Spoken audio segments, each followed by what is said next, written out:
جب زندگی بہت مشکل ہو جائے، جب چاروں طرف سے کسی دلدل میں پھنس چکے ہوں، نکلنے کا کوئی راستہ نہ ہو، تو پھر اللہ کا یہ ذکر ضرور کیجئے گا۔ محترم ناظرین، زندگی میں کبھی ایک وقت ایسا بھی آتا ہے جب انسان کو لگتا ہے کہ وہ کسی ایسی دلدل میں پھنس گیا ہے جہاں سے نکلنے کا کوئی راستہ نظر ہی نہیں آ رہا۔ انسان ہاتھ پاؤں مارتا ہے، مدد کے لیے پکارتا ہے، راستے تلاش کرتا ہے، لیکن ہر کوشش کے بعد بھی حالات وہیں کھڑے نظر آتے ہیں۔ کبھی زندگی انسان کو ایسے مقام پر لا کھڑا کرتی ہے جہاں مسئلہ صرف ایک نہیں رہتا، ایک طرف گھر کی پریشانیاں، دوسری طرف رزق کی تنگی، کہیں کاروبار مسلسل نقصان میں جا رہا ہوتا ہے، کہیں رشتوں میں ایسی الجھن پیدا ہو جاتی ہے جس کا کوئی سر ہاتھ نہیں آتا، اور کبھی انسان بظاہر لوگوں کے درمیان موجود ہوتا ہے لیکن اندر سے بالکل تنہا ہو چکا ہوتا ہے۔ کچھ آزمائشیں تو ایسی بھی ہوتی ہیں جن میں انسان کے پاس مشورے ختم ہو جاتے ہیں، راستے بند ہو جاتے ہیں، اور وہ ہر طرف دیکھ کر صرف یہی سوچتا ہے کہ اب کیا کیا جائے۔ جس دروازے پر امید لے کر گیا تھا وہاں سے بھی مایوسی مل گئی، جس شخص سے مدد کی توقع تھی وہ بھی بے بس نکلا، اور جس تدبیر پر بھروسہ تھا وہ بھی ناکام ہو گئی۔ ایسے وقت میں انسان کو سب سے زیادہ تکلیف صرف مسئلے سے نہیں ہوتی بلکہ اس احساس سے ہوتی ہے کہ شاید اب میرے لیے کوئی راستہ باقی نہیں رہا۔ لیکن ذرا غور کیجئے، کیا واقعی راستے ختم ہو جاتے ہیں، یا انسان کی نظر وہاں تک پہنچ کر رک جاتی ہے جہاں سے اللہ کی مدد شروع ہونے والی ہوتی ہے؟ کیونکہ مومن کی زندگی کا سب سے عجیب راز یہ ہے کہ کبھی کبھی وہ لمحہ جسے انسان اپنی زندگی کا سب سے تاریک لمحہ سمجھ رہا ہوتا ہے، وہی لمحہ اللہ کے ساتھ اس کے تعلق کا سب سے روشن آغاز بن جاتا ہے۔ اور جب دل کہے کہ اب کچھ نہیں ہو سکتا، اسی لمحے اپنے دل کو جواب دیں، اللہ کے لیے سب کچھ ممکن ہے، اور پھر اپنے رب کو پکاریں، کیونکہ بندے کی طاقت وہاں ختم ہوتی ہے جہاں اللہ کی قدرت ختم نہیں ہوتی۔ آپ نے دیکھا ہوگا جب انسان خوشحال ہوتا ہے تو اس کے پاس بہت سے سہارے ہوتے ہیں، دوست، رشتہ دار، پیسہ، صحت، منصوبے، تعلقات، اور اپنی قابلیت کا احساس۔ لیکن جب اچانک ان میں سے ایک ایک سہارا ہاتھ سے نکلنے لگتا ہے تو انسان کو اپنی اصل حقیقت معلوم ہوتی ہے۔ وہ حقیقت یہ ہے کہ ہم جتنے مضبوط دکھائی دیتے ہیں حقیقت میں اتنے مضبوط نہیں۔ ہم محتاج ہیں، ہم کمزور ہیں، ہمیں ہر لمحہ اپنے رب کی ضرورت ہے، اور شاید اسی لیے اللہ تعالیٰ کے سامنے سب سے خوبصورت دعا وہ ہوتی ہے جس میں انسان اپنی طاقت کا نہیں بلکہ اپنی بے بسی کا اعتراف کرتا ہے۔ وہ کہتا ہے، اے میرے رب، میں نہیں جانتا، تو جانتا ہے، میں نہیں کر سکتا، تو کر سکتا ہے، میں راستہ نہیں دیکھ پا رہا لیکن تو ہر راستہ جانتا ہے۔ یہی وہ مقام ہے جہاں دعا صرف الفاظ نہیں رہتی بلکہ انسان کے دل کی کیفیت بن جاتی ہے۔ اور آج جس ذکر اور دعا کی بات ہم کرنے والے ہیں اس کے اندر بھی یہی راز چھپا ہوا ہے۔ یہ صرف مشکل دور کرنے کے الفاظ نہیں ہیں، یہ صرف پریشانی سے نکلنے کا ایک جملہ نہیں ہے، یہ اس لمحے کی پکار ہے جب انسان اپنے رب کے سامنے اپنی کمزوری تسلیم کرتا ہے۔ لیکن اس ذکر تک پہنچنے سے پہلے ایک بات سمجھنا بہت ضروری ہے۔ ہر مشکل کا مطلب یہ نہیں کہ اللہ نے آپ کو چھوڑ دیا ہے۔ کبھی مشکل انسان کو اللہ کے قریب کرنے آتی ہے، کبھی وہ انسان کے اندر ایسی اصلاح پیدا کرتی ہے جو آرام کے دنوں میں پیدا نہیں ہوتی۔ کبھی آزمائش انسان سے کوئی ایسی چیز لے جاتی ہے جسے وہ اپنی زندگی کی سب سے بڑی ضرورت سمجھ رہا ہوتا ہے تاکہ اللہ اسے اس سے کہیں بہتر چیز عطا کرے۔ اور کبھی انسان اللہ سے صرف مسئلہ ختم ہونے کی دعا کر رہا ہوتا ہے جبکہ اللہ اس دعا کے ذریعے اس کے لیے ایسی بھلائی لکھ رہا ہوتا ہے جس کا اسے ابھی علم نہیں۔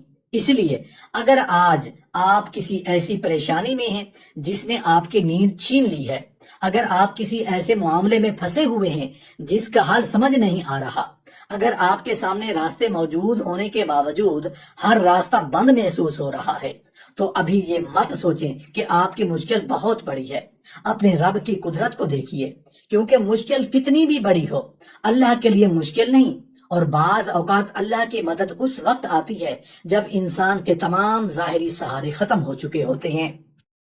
اب ذرا اس دعا کو سمجھنے کے لیے ایک ایسے نبی کی طرف چلتے ہیں جن پر ایسی کیفیت آئی جس کا تصور کرنا بھی ہمارے لیے مشکل ہے۔ نہ کوئی انسان قریب تھا، نہ زمین پر کوئی مددگار، نہ رات کے اندھیرے میں کوئی ایسا شخص جسے پکارا جا سکے۔ چاروں طرف اندھیرا تھا، اوپر سمندر تھا، نیچے سمندر، اور درمیان میں ایک ایسی آزمائش جس میں بظاہر کوئی راستہ باقی نہیں تھا، لیکن اسی جگہ سے ایک ایسی پکار بلند ہوئی جس نے قیامت تک آنے والے پریشان حال انسانوں کو امید دے دی۔ یہ حضرت یونس علیہ السلام کی وہ دعا ہے جو قرآن نے ہمیں سکھائی، لا الہ الا انت سبحانک انی کنت من الظالمین، یعنی اے اللہ تیرے سوا کوئی معبود نہیں، تو پاک ہے، بے شک میں ہی قصور کرنے والوں میں سے تھا۔ غور کیجئے، حضرت یونس علیہ السلام نے اپنی مشکل کے بیچ سب سے پہلے اپنی طاقت بیان نہیں کی۔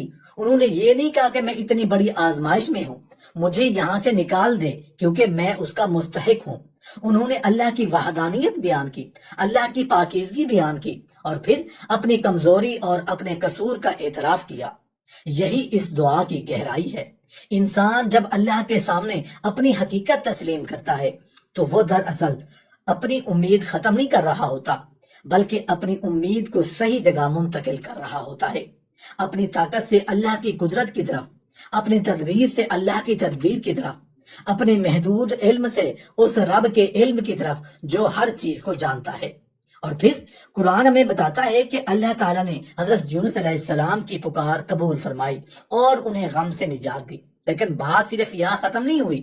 قرآن کا پیغام اس واقعے کو صرف حضرت یونس علیہ السلام تک محدود نہیں رکھتا۔ اللہ تعالیٰ فرماتا ہے کہ اسی طرح ہم ایمان والوں کو بھی نجات دیتے ہیں۔ یعنی یہ واقعہ صرف ماضی کی ایک داستان نہیں، یہ آج کے پریشان انسان کے لیے بھی امید کا پیغام ہے۔ اگر آپ کے پاس کوئی ایسا مسئلہ ہے جس کا حل آپ کو نظر نہیں آ رہا، تو اس دعا کو صرف زبان سے پڑھنے کی بجائے اس کے معنی کو دل میں اتاریے۔ کہیے، اے اللہ تیرے سوا میرا کوئی حقیقی سہارا نہیں، تو پاک ہے، میں کمزور ہوں، میں محتاج ہوں، میں اپنی کوتاہیوں کو مانتا ہوں، اور مجھے یقین ہے کہ تیرے سوا کوئی مجھے اس اندھیرے سے نہیں نکال سکتا۔ یہ کیفیت دعا کو زندہ کر دیتی ہے، اور یہی وہ مقام ہے جہاں انسان کو سمجھ آتا ہے کہ دعا کا مقصد صرف اللہ سے اپنی مرضی کی چیز مانگنا نہیں، بلکہ اپنے دل کو اللہ کے سامنے جھکا دینا بھی ہے۔ لہٰذا اگر آج آپ کی زندگی کسی دلدل میں پھنسے ہوئے ہیں تو مایوسی کو اپنے دل کا فیصلہ نہ بنائیں۔ ہو سکتا ہے جس راستے کو آپ ختم سمجھ رہے ہیں، اللہ نے اسی کے بعد آپ کے لیے نیا راستہ لکھ رکھا ہو سکتا ہے آپ صرف مصیبت کے خاتمے کی دعا کر رہے ہوں، جبکہ اللہ آپ کے لیے اس مصیبت کے بعد ایسی بھلائی تیار کر رہا ہو جس کا آپ نے کبھی تصور بھی نہ کیا ہو۔ بس اپنے رب سے تعلق نہ توڑیے، دعا کو عادت نہیں تعلق بنائیے، اور جب دل بہت بھاری ہو جائے تو اس دعا کو سمجھ کر یقین کے ساتھ، عاجزی کے ساتھ پڑھتے ہوئے اپنے رب کی طرف لوٹ آئیے۔ لا الہ الا انت سبحانک انی کنت من الظالمین۔ کیونکہ کبھی کبھی انسان کو صرف مشکل سے نکلنے کا راستہ نہیں چاہیے ہوتا، اسے اپنے رب تک واپس پہنچنے کا راستہ چاہیے ہوتا ہے۔ لیکن یہاں ایک بہت اہم بات سمجھنے کی ضرورت ہے۔ جب ہم مشکل سے نجات کی دعاؤں کی بات کرتے ہیں تو اس کا مطلب صرف یہ نہیں کہ انسان مصیبت آنے کے بعد اللہ کو یاد کرے۔ نبی کریم صلی اللہ علیہ وسلم نے ہمیں ایسے اذکار بھی سکھائے ہیں جن میں انسان اپنے رب سے پہلے ہی حفاظت مانگتا ہے۔ یعنی مومن صرف آگ لگنے کے بعد پانی تلاش نہیں کرتا، بلکہ وہ اپنے رب سے ہر اس آگ سے حفاظت مانگتا ہے جو اسے نظر بھی نہیں آ رہی۔ ہماری آنکھیں بہت محدود ہیں، ہم صرف وہ چیز دیکھ سکتے ہیں جو ہمارے سامنے موجود ہو، لیکن اللہ تعالیٰ وہ بھی دیکھتا ہے جو ہم سے چھپا ہوا ہے۔ ہمیں نہیں معلوم کہ آنے والے چند گھنٹوں میں ہمارے لیے کیا لکھا گیا ہے، کون سی آزمائش ہمارے قریب آ رہی ہے، کون سا نقصان ہمارے راستے میں ہے، کون سی مصیبت اللہ تعالیٰ نے اپنے فضل سے ہم سے دور کر دی ہے۔ اسی لیے صبح شام کے اذکار صرف چند الفاظ کا مجموعہ نہیں ہے، یہ ایک مومن کے دن اور رات کے گرد اللہ کی طرف سے دی گئی حفاظت کی ایک یاد دہانی ہے۔ انہیں اذکار میں ایک نہایت عظیم دعا ہے جو حضرت عثمان بن عفان رضی اللہ عنہ سے مروی ہے کہ نبی کریم صلی اللہ علیہ وسلم نے فرمایا کہ جو شخص صبح اور شام 3 مرتبہ یہ دعا پڑھے اسے اللہ کے حکم سے کوئی چیز نقصان نہیں پہنچائے گی۔ دعا ہے بسم اللہ لا یضر مع اسمہ شیء فی الارض ولا فی السماء وهو السمیع العلیم۔ اس کا مفہوم یہ ہے کہ اللہ کے نام کے ساتھ، جس کے نام کے ساتھ زمین و آسمان میں کوئی چیز نقصان نہیں پہنچا سکتی، اور وہی سب کچھ سننے والا، سب کچھ جاننے والا ہے۔ ذرا اس دعا کے الفاظ پر غور تو کیجئے۔ انسان جب گھر سے نکلتا ہے تو اسے معلوم نہیں ہوتا کہ راستے میں کیا ہونے والا ہے، اسے معلوم نہیں کہ کون سا حادثہ اس سے چند قدم دور ہے، کون سی بیماری اس کے جسم میں خاموشی سے داخل ہو رہی ہے، کون سا نقصان اس کے مال کے قریب ہے، یا کون سا فتنہ اس کے ایمان کو متاثر کر سکتا ہے۔ لیکن وہ رب سب کچھ جانتا ہے، وہ اس چیز کو بھی دیکھتا ہے جسے آپ نہیں دیکھتے، وہ اس آواز کو بھی سنتا ہے جسے آپ سننے سے قاصر ہے، اور وہ اس مستقبل کو بھی جانتا ہے جس کے بارے میں آپ کو کچھ معلوم نہیں۔ اس لیے اس دعا میں انسان اپنی حفاظت کو اپنی طاقت کے حوالے نہیں کرتا، بلکہ اللہ کے نام کے حوالے کرتا ہے، اور یہی توکل اس کی اصل روح ہے۔ لیکن یہاں ایک سوال پیدا ہوتا ہے، اگر کوئی شخص یہ دعا پڑھتا ہے پھر بھی اسے بیماری آ جائے، حادثہ پیش آ جائے، یا کوئی آزمائش اس کی زندگی میں آ جائے، تو کیا دعا قبول نہیں ہوئی؟ نہیں، یہ بات سمجھنا بہت ضروری ہے۔ دعا کا مطلب یہ نہیں کہ مومن کی زندگی میں کبھی آزمائش نہیں آئے گی۔ نیک لوگوں کو بھی آزمائشیں آتی ہیں، انبیاء علیہ السلام نے بھی آزمائشیں برداشت کی، بلکہ کبھی آزمائش کا آنا ہی اللہ کی طرف سے کسی بڑی بھلائی کا ذریعہ بن جاتا ہے۔ فرق یہ ہے کہ مومن مصیبت کے اندر اکیلا نہیں ہوتا، اس کا رب اس کے ساتھ ہوتا ہے، اور کبھی اللہ تعالیٰ کسی ظاہری نقصان کو آنے دیتا ہے، لیکن اس کے اندر ایسی حفاظت رکھ دیتا ہے جسے انسان بہت بعد میں سمجھ پاتا ہے۔ کبھی بیماری آتی ہے مگر اس کے ذریعے گناہ معاف ہوتے ہیں، کبھی مالی نقصان ہوتا ہے مگر انسان کسی بڑے نقصان سے بچ جاتا ہے، کبھی کوئی راستہ بند ہوتا ہے مگر اسی بند راستے کے پیچھے اللہ نے ایک بہتر راستہ چھپا رکھا ہوتا ہے۔ اس لیے دعا کو صرف نتیجے کے ساتھ مت باندھیے، دعا خود ایک عبادت ہے، اور اللہ کے سامنے ہاتھ اٹھانا خود ایک نعمت ہے۔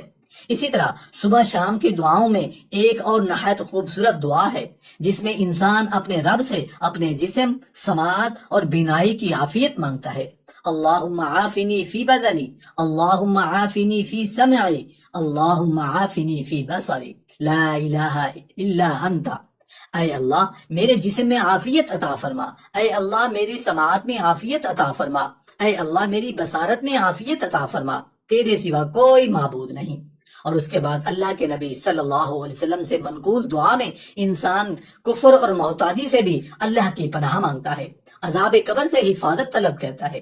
یہ ہمیں ایک بہت بڑی حقیقت سمجھاتی ہے، انسان صرف بیماری سے نہیں ڈرتا، انسان صرف غربت سے نہیں ڈرتا، انسان صرف کاروباری نقصان سے نہیں ڈرتا۔ اصل میں انسان کو اپنی دنیا اور آخرت دونوں کے لیے اللہ کی حفاظت چاہیے۔ اسی لیے ایک سمجھدار مسلمان صرف اس وقت دعا نہیں کرتا جب اس کی زندگی میں طوفان آ جائے، وہ پرسکون دنوں میں بھی اپنے رب سے حفاظت مانگتا رہتا ہے، کیونکہ جس رب کو آسانی میں یاد کیا جائے مشکل میں اسی سے تعلق مضبوط رہتا ہے۔